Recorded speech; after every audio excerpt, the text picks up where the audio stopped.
Ce livre, c'est le fruit de décennies d'observations de comment est-ce qu'on interagit dans nos relations avec les hommes, en quoi est-ce qu'on est différent et comment est-ce qu'on peut utiliser tout ça à notre avantage pour se sentir beaucoup mieux dans nos relations. C'était il y a presque 2 mois, je rentrais chez moi après mon anniversaire, on avait fait un repas de famille, j'avais 2 énormes bouquets de fleurs dans les bras, un gros sac avec des cadeaux et des affaires, et surtout 4 étages à monter à pied sans ascenseur pour arriver chez moi. J'étais donc en train de me préparer à faire ma petite séance de cardio du jour quand en bas de mon immeuble, je croise un des mecs qui habite également dans le bâtiment et en me voyant, il me propose de les prendre et de m'aider à les monter jusqu'au 4e étage. Il y a alors 2 options qui s'offrent à moi. La première, c'est de lever les yeux au ciel et d'être en mode franchement ça va merci, je peux le faire, je suis pas en sucre et en plus c'est ma séance de cardio. Deuxième option, j'accepte, je lui laisse prendre mes sacs et monter jusqu'au 4e. Et avant que je te dise ce que j'ai fait, j'ai envie de te poser la question, à ma place, qu'est-ce que toi t'aurais répondu? Et deuxième question, dans quelle option est-ce que tu te serais senti le mieux? Réfléchis pas trop, dis-moi intuitivement la réponse que t'aurais donnée. Parce que cette réponse spontanée, elle va nous en dire beaucoup sur ta relation aux hommes et au fait de recevoir en ce moment. Alors spoiler, j'ai accepté avec grand plaisir, en sachant que je connais pas ce voisin, je me sens aucunement redevable de quoi que ce soit, d'ailleurs je l'ai pas revu depuis, et j'étais bien contente de pas avoir à porter tout ça en haut toute seule. Cependant, il y a 4-5 ans, j'aurais clairement choisi la première option, et même si ce petit moment il paraît peut-être en apparence assez anodin, ça résume exactement ce que j'ai mis des années à comprendre, et ce que un seul livre m'a appris mieux que n'importe quelle thérapie, podcast, conversation avec mes copines ou quoi que ce soit d'autre. Ce livre, il a transformé la manière dont j'interagis avec eux et surtout dont je me sens dans mes relations. Que ce soit romantique, bien sûr, mais aussi familiale, amicale et même professionnelle. Depuis que j'ai lu ce livre, il y a un peu plus de 3 ans et demi, voire 4, je me sens profondément respectée, en sécurité et chouchoutée avec les hommes qui m'entourent ou que je rencontre. Là où avant je me méfiais d'eux comme de la peste, je voulais à tout prix leur prouver que j'étais meilleure et supérieure et je saisissais la première occasion pour les remettre méchamment à leur place, Tout ça alors qu'au fond, je rêvais de pouvoir simplement me laisser fondre dans les bras d'un mec en qui j'ai confiance et avec qui j'ai pas besoin de tout porter seul constamment. Si tu te reconnais là-dedans ou si t'as répondu l'option 1 à ma question des débuts, ce livre est fait pour toi. Il faut que tu le lises au moins une fois dans ta vie. C'est un livre en anglais, donc en francophonie, j'en ai jamais encore entendu parler. Aujourd'hui, je vais te donner les 3 clés principales de ce livre et d'ici la fin de la vidéo, tu sauras exactement comment faire ressortir le meilleur des hommes qui t'entourent en comprenant les différences qui existent entre eux et nous, et comment les utiliser à ton avantage pour créer le genre de relation dont peut-être actuellement tu rêves secrètement sans oser l'avouer, où tu te sens en sécurité, profondément respecté et vraiment chouchouté. Ce livre, c'est The Queen's Code de Alison Armstrong et on va le décortiquer ensemble. Tout d'abord, ce qu'il faut savoir, c'est que c'est pas un livre de développement personnel classique. C'est en réalité un roman. C'est l'histoire d'une femme qui s'appelle Kimberly, qui est une avocate brillante, hyper indépendante, blindée, mais qui malgré tout ça se sent extrêmement seule. Elle a l'impression de tout le temps devoir être en compétition avec les hommes autour d'elle. Elle se sent épuisée, elle se demande si malgré tout le succès qu'elle a construit, finalement il n'y a pas quelque chose de fondamental qui manque et qui en l'occurrence pour elle est une relation. Et au fil du livre, elle va apprendre les secrets des dynamiques entre hommes et femmes auprès de Claudia qui est une femme de 80 ans, dont le mariage fait rêver tout le monde depuis plus de 50 ans. Et c'est d'ailleurs une des raisons pour lesquelles j'aime particulièrement ce livre, c'est que c'est un livre qui est léger à lire et qui finalement raconte une histoire. Et donc t'as pas l'impression de juste devoir gober des informations, te rappeler de certaines choses. Simplement tu apprends au fil de l'histoire avec la protagoniste principale. Tu te poses les questions en même temps qu'elle. Je trouve que ça fait vraiment du bien comparé aux livres de dev perso qu'on a l'habitude de voir. Et ce qui rend vraiment ce livre unique, c'est que l'auteur Alison Armstrong dit pas que les hommes font mal les choses ou que les femmes font mal les choses. Elle remet la faute sur personne. Elle dit simplement qu'on a des façons de fonctionner qui sont légèrement différentes et qu'en fait on n'a jamais reçu de mode d'emploi, si on peut utiliser une image, de comment est-ce que l'autre fonctionne, et donc on est constamment face à des malentendus sans même le vouloir, ce qui crée énormément de frustration au sein de nos relations. Ce livre pour moi c'est le mode d'emploi qu'on devrait toutes lire au moins une fois dans notre vie. Juste quelques mots sur l'auteur. Alison Armstrong, c'est une femme qui a maintenant une 70aine d'années je pense, et qui a étudié les hommes, leur comportement, leur façon de penser, de réagir depuis les années 80. Donc c'est pas juste qu'elle a explosé sur les réseaux sociaux et que tout d'un coup elle a écrit un livre, c'est vraiment que ça fait plus de 30 ans, enfin non, 40 à ce stade, qu'elle fait de la recherche. Elle a accompagné des milliers et des milliers de couples aux États-Unis et dans les pays anglophones à créer des relations ultra épanouissantes. Et donc ce livre, c'est finalement le fruit de décennies d'observations de comment est-ce qu'on interagit dans nos relations avec les hommes, en quoi est-ce qu'on est différent et comment est-ce qu'on peut utiliser tout ça à notre avantage pour se sentir beaucoup mieux dans nos relations. Le point clé numéro 1, c'est qu'on génère des malentendus sans s'en rendre compte. Dans le livre, Claudia, donc la vieille femme, explique à Kimberly, l'avocate, quelque chose qui m'a vraiment interpellée quand je l'ai lu la première fois. Et c'est le fait que les femmes, on a des réflexes appris, style critiquer, corriger, minimiser, qui envoient aux hommes un message qu'on veut absolument pas envoyer. Ça peut être un soupir quand il fait quelque chose différemment de ce que toi t'aurais fait. Ça peut être un laisse, c'est bon, je vais m'en occuper parce que c'est plus rapide. Une blague sur les hommes qui galèrent à trouver les choses dans le frigo. C'est un peu des automatismes ou des habitudes qu'on a et on le fait pas avec une intention de blesser. Mais de l'autre côté, de toutes les observations et les recherches que Alison Armstrong, l'auteur, a faites, il y a un réel effet sur l'homme qu'on a en face de nous. Et ce qu'elle a observé, et donc qu'elle transmet un peu à travers le livre, à travers l'histoire, c'est qu'un homme qui se sent constamment remis en question, pas assez bien ou incapable, il va petit à petit se fermer, s'éloigner et arrêter d'essayer. De l'autre côté, nous, petit à petit, on interprète ça comme un « il s'en fout », ou alors il est effectivement vraiment nul, ou alors il fait plus d'efforts, alors qu'en réalité, il y a quelque part la connexion qui s'est coupée. Dans le livre, Claudia, la vieille femme, elle appelle ses réflexes des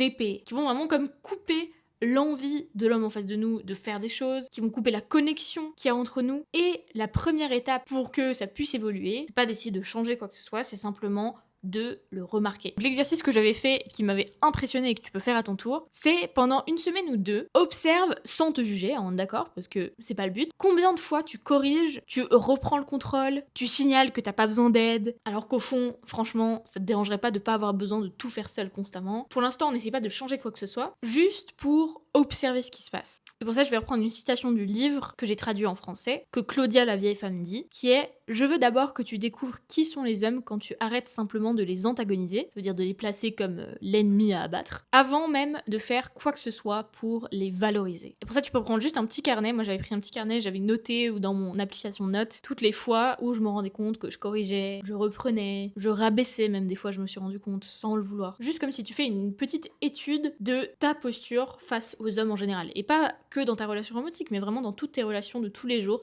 avec les hommes. Le point clé numéro 2, qui va particulièrement te parler si t'es une femme extrêmement indépendante, comme Kimberly dans l'histoire, qui est une avocate brillante, c'est qu'il y a une différence entre dépendre et permettre. Et pour moi, c'est un des passages du livre qui m'a le plus touchée, dont je me rappelle encore aujourd'hui. C'est une discussion en fait entre Kimberly, donc l'avocate, et Claudia, la vieille femme, où Kimberly dit « Mais pourquoi est-ce que j'accepterais leur aide finalement ? J'ai pas besoin d'eux. » Tu vas voir ce que Claudia lui répond. Elle lui dit, il y a une différence énorme entre dépendre d'un homme pour qu'il subvienne à tes besoins et lui permettre de le faire. Il y a une différence entre être capable de faire quelque chose soi-même et avoir constamment besoin de le prouver. Personnellement, j'ai relu la phrase au moins 10 fois, je pense, parce que c'était clairement moi. Être capable, évidemment, tu es capable, je suis capable de porter mes sacs toute seule jusqu'au 4e étage, mais est-ce que j'ai envie de prouver cette capacité tout le temps, à tout le monde ? Je crois pas. Et donc, on se rend compte petit à petit, du moins c'est ma lecture, que c'est justement cette envie un petit peu de prouver constamment, être non, j'ai besoin de personne, etc. C'est de la force, bien sûr, mais c'est surtout une défense. Et ce que rajoute Claudia et Alison Armstrong, donc l'auteur, dans ses recherches, c'est que les hommes, ils ont pas envie de prendre soin de toi, ou de t'aider, ou de te soutenir parce qu'ils pensent que t'es faible, ou parce qu'ils pensent que t'es incapable. J'ai entendu plusieurs fois des femmes dire « Ah oui, mais s'il me tient la porte, c'est parce qu'il pense que je peux pas l'ouvrir toute seule. » Non mais, c'est une blague. Enfin, il est pas débile. Évidemment que tu peux ouvrir toute seule la porte. Ils veulent le faire parce qu'ils t'admirent, parce qu'ils te respectent, parce qu'ils t'apprécient. Et d'ailleurs, si on revient à la base de ce qu'était la galanterie, au Moyen-Âge, c'était ce que les chevaliers utilisaient pour montrer aux dames qui les respectaient. C'était un signe de respect que d'être galant avec une femme. C'est pas un signe qui considère que t'es faible. Leur désir de t'aider, de subvenir à tes besoins, et je dis pas forcément financièrement, ça peut être simplement justement de t'aider à porter les courses, de te soutenir, de te faciliter la vie. En fait, je le vois vraiment comme ça. Pour moi, ce que j'ai expérimenté ces dernières années, c'est vraiment les hommes qui font tout pour me faciliter la vie. Et je le vois davantage maintenant comme une forme presque de profond respect. Et ce que Claudia explique à Kimberly dans le livre, c'est que quand on refuse systématiquement l'aide, le soutien, la galanterie peut-être même d'un homme, on n'envoie pas le message je suis forte et je suis capable, on envoie le message implicite de ta contribution, elle vaut rien. Pour moi, accepter de l'aide, c'est pas une forme de soumission ou de ah oui, effectivement, je suis pas capable, donc tiens, fais-le à ma place. C'est une question de recevoir. C'est savoir recevoir. Et beaucoup d'entre nous, moi la première, il y a quelques années, c'est extrêmement difficile. Quand pense, par exemple, comment est-ce que tu réagis quand tu reçois des compliments? Je sais que personnellement, je devenais immédiatement écarlate. J'étais en mode non, non, non, c'est juste la lumière, toi aussi. Ou alors, mais non, c'est pas vrai, etc. Comment est-ce que tu réagis quand on te propose de l'aide, quand on t'offre un cadeau, quand on te rend service? Est-ce que tu te sens immédiatement redevable? Et c'est souvent là que se joue le vrai travail. Ce que je t'invite à faire, c'est la prochaine fois que qu'un homme propose de t'aider, que ce soit en portant ton sac, en mettant ta valise dans le porte-bagages ou en te tenant la porte, pour une fois, résiste à l'envie de dire non, c'est bon, merci, je vais le faire, et juste reçois en disant juste avec plaisir ou merci, sans minimiser, sans tout de suite compenser, et observe un petit peu la différence entre comment tu te sens dans cette situation versus la situation où tu fais tout toi-même, et surtout observe ce que ça crée comme espace entre vous deux. Bon, si c'est un inconnu, bon voilà, c'est un inconnu, mais si c'est quelqu'un que tu connais bien, observe ce qui change. Et le point clé numéro 3, c'est que les hommes ont une certaine façon de communiquer et les femmes, on a une certaine autre façon de communiquer. Et quand on le sait pas, ça crée des malentendus énormes et beaucoup de conflits. Dans le livre, l'auteur, à travers Claudia, donc le personnage, présente ce qu'elle appelle le language of heroes, c'est-à-dire le langage des héros, qui est un ensemble de mots et d'attitudes qui résonnent directement avec ce qui motive un homme en profondeur. Et je vais pas te le donner ici parce que je pense que ça peut être utilisé des deux côtés. Si on a une mauvaise intention, je pense que ça peut être utilisé de manière très négative, donc je vais pas te le donner. Si t'as envie de le savoir, t'iras lire le livre en anglais, ou t'es une de mes clientes et du coup je te le donne parce que je sais quelles sont tes intentions. Mais l'idée centrale, c'est celle-ci, c'est que les hommes et les femmes sont pas motivés par la même chose intrinsèquement. Ce qui nous pousse à agir, les femmes, ça va plutôt être un besoin de connexion, de réciprocité, le fait de sentir que l'autre a compris, que l'autre est d'accord avec nous, tandis que les hommes sont davantage motivés par la volonté d'être utile, de résoudre un problème, de contribuer, d'accomplir quelque chose, d'être peut-être le héros de quelqu'un finalement. Du moins, c'est ce que l'auteur a découvert en faisant des interviews de milliers d'hommes, en faisant des recherches, des études là-dessus. Et donc quand on ignore justement ces différences et qu'on essaye de les faire réagir ou de communiquer comme on communiquerait avec notre meilleure amie ou une copine ou une autre femme, donc avec des sous-entendus, des indices, des attentes implicites, des allusions, très souvent, l'homme en face de nous ne va pas capter ce qu'on attend. Et c'est pas parce qu'ils sont stupides, qu'ils sont insensibles ou qu'ils font pas gaffe, c'est juste qu'on communique de manière différentes. Et donc par exemple, le fait de pouvoir apprendre à formuler une demande plutôt en termes de ce que ça lui permettrait d'accomplir, plutôt que sous forme d'une légère critique ou d'une petite pique ou d'un commentaire un peu passif-agressif, et qu'on fait ça avec vraiment sincérité et la volonté qu'on puisse avancer ensemble dans la relation, la différence elle est énorme. Et je te le dis parce que j'ai appliqué ça dans mes propres relations et j'ai vu à quel point tout à coup tout était beaucoup plus simple. Donc par exemple, pour donner un exemple, au lieu de dire pourquoi tu sors jamais la poubelle, ça fait 18 milliards de fois que je le dis, t'es un incapable ou quoi, de plutôt lui dire franchement la dernière fois que t'as sorti la poubelle, je me suis sentie tellement bien, en fait j'avais l'impression que juste je pouvais me détendre, que j'avais pas besoin d'y réfléchir, franchement ça m'a fait me sentir ultra bien. Donc si tu pouvais le faire cette semaine, ça me ferait extrêmement plaisir. Je pense que tu sens bien la différence. Un autre exemple, c'est au lieu de dire tu peux t'occuper de ça, sur un ton un peu sec et légèrement agressif, de plus lui dire j'aurais vraiment besoin de ton aide là-dessus, ça me permettrait de souffler. Et ce que t'as peut-être remarqué, c'est que dans les deux exemples que j'ai ajoutés, c'est comment est-ce que moi ça me fait me sentir. C'est-à-dire pour lui, ça va pas être juste sortir la poubelle, c'est sortir la poubelle pour que moi je me sente de telle et telle manière. Qu'il puisse comprendre en fait finalement quel est l'impact sur toi,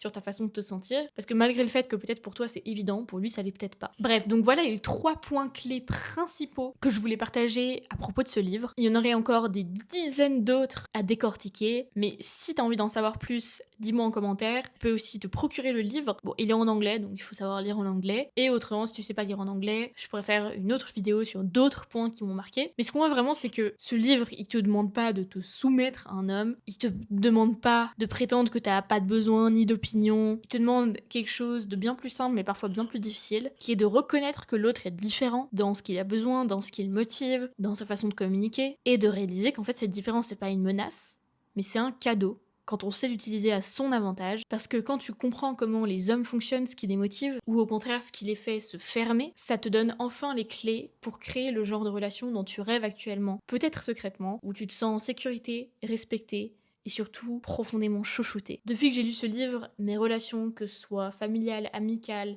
professionnelle et romantique ont changé du tout au tout. J'ai arrêté de me battre constamment contre les hommes, à essayer de prouver que j'étais meilleure. J'ai appris à recevoir et depuis, j'ai jamais eu des relations autant incroyables, autant belles et autant épanouissantes qu'à présent. Si tu veux aller plus loin, j'ai fait une vidéo sur le piège invisible qui détruit nos relations avec les hommes, qu'on fait quasiment toutes, dont personne ne parle, et qui, si tu le réalises et que tu le stoppes assez vite, peut lui aussi totalement transformer tes relations et te permettre de te sentir vraiment chouchouté, parce que le point finalement, c'est pas de faire ça pour nécessairement faire plaisir aux hommes, c'est juste de pouvoir nous sentir en sécurité, épanouis et chouchoutés dans nos relations. Parce que je pense qu'on attend tout un stade où on a fait un certain nombre de choses dans nos carrières et en fait on se rend compte qu'au fond, ce qu'on a envie, c'est juste se laisser fondre dans les bras de quelqu'un en qui on puisse vraiment avoir confiance et pas avoir besoin de tout gérer tout le temps seul. Si ça t'a parlé, oublie pas de t'abonner, de mettre un avis 5 étoiles ou ce que tu juges être pertinent si tu m'écoutes sur le podcast et on se retrouve très vite pour un prochain épisode.